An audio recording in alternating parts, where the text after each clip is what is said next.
Assalamu алейкум. Кыргызстандын климаты континенталдык да, кышы суук, жайы ысык.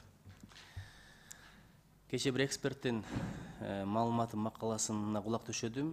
Бизди жарым чөл деп коет экен, чынчына келгенде. Анча мынча карагайлуу түрлөрүбүз, ак мөңгүлүү жайлоолорубуз бул бар, бирок жалпы жөн алганда жарым чөл деп коет экен. Ишенбесеңиз, Кыргызстанды кыдырып көрсөң таң каласың. Канча жерлерде керек болсо бадал да өспөйт да. Бадал да өспөйт. Баткенге баратканда байкайсыз. Ошон үчүн жарым чөлгө кам көрбөсөң, сугат системасын жайылтпасаң, сугарбасаң, чөлгө айланып кетип коркунучу болот экен дайыма. Мен дайыма ушул сугат системасын кеңейтүү демилгесин колдойм.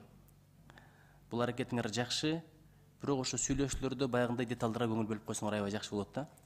Бул биринчи. Экинчиден, Айбек Жапарович, сиз айтып атасыз, ал жерлерди билем, ошол жерден болом деп. Ошол жердеги элдин дээрлик 100%, ушу талаа жумуштар менен алек болуп эмгектенишет да. Аякта мал чарбачылыгынын ыңгайсыз, жалаң гана дыйканчылык, туурабы? Мисалы, Каракулжада, Алайда, Аксыда, Чоң Алайда мал чарбачылыгы кошо кетет. Бул жакта дыйканчылык. Эгерде сугат системасын калыбына келтирип бербесеңер, жакшыртып бербесеңер, элдин журттун эле түйшүгү болот да. Анан мен бирдекени айткым келип атат. Кыргызда бир сөз бар, өзүңдө болбосо дейт, ааламда жок дейт. Өзүбүздө акча болбосо, өзүбүздүн бюджеттен бөлүп курбасак, ошентип карыз алабыз, карыз бергендер каалаган талабын кое берет. Мындай процент кылам, тигил эле, бул эле. Мен тилек кылат элем да, ушул мейли азыр колдоп берели. Бирок уурдатпай, анан уурдабай колдонгулачы. Ушул жагына көңүл бөлгүлөчү. Урматтуу финанс министринин орун басары, бул жакта балким кыргыз курулушу отурат. Айыл чарба министринин орун басары катары сиз ушул жагына көңүл бөлүңүздөр. Кыргызстан кедей өлкө эмес, Кыргызстан уурдалган өлкө экен да, 30 жылдан бери. Акыбалыбыз бул, айла жок бирөөгө барып атабыз, карыз сурап. Алар каалаган шарты менен берип атат. Сураган адам макул дейт экенбиз. Айтыңызчы, урматтуу Руслан мырза, Тайтиков мырза, сиз билесизби, Кыргызстандын рейтингке кредит алган өлкө катары рейтинги кандай? Мындай орто, төмөн же жогору деп айта аласызбы? Орто.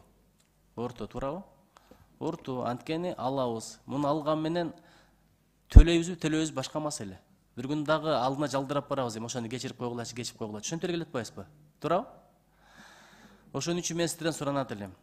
Негизгиси уурдабай, анан уурдатпай. Уурдабай коюш оңой эле, мен силерге ишенем мейли, бирок азыр башка компаниялар жумуш кылат. Тендерден уткандар болот. Ошолор кымтып кетсе, уурдап кетсе, азыр бир сапатсыз лотокторду коюп койсо, 1 жылдан кийин аш малтай чыгып калса, ага силер да жооп бербесең, алар да жооп бербейт. Бирок эл журт акыры келип төлөйт да. Ошого мейлем колдоп берели. 3-чү окуу башка мүмкүнчүлүк дагы жок. 3-чү окууда эчтеке кыла албайсың дагы. Бирок мен силерден суранат элем. Ушул жакка аябай көңүл бөлгүлө. Биз керекпи, мына азыр эле протоколго киргизип койгулачы. Ушу 1 жылдан кийин, туп-туура 1 жылдан кийин ушул долбоордун аткарылышы жөнүндө бир маалымат, текучий деп коет го, берсеңер жакшы болот эле. Чоң рахмат.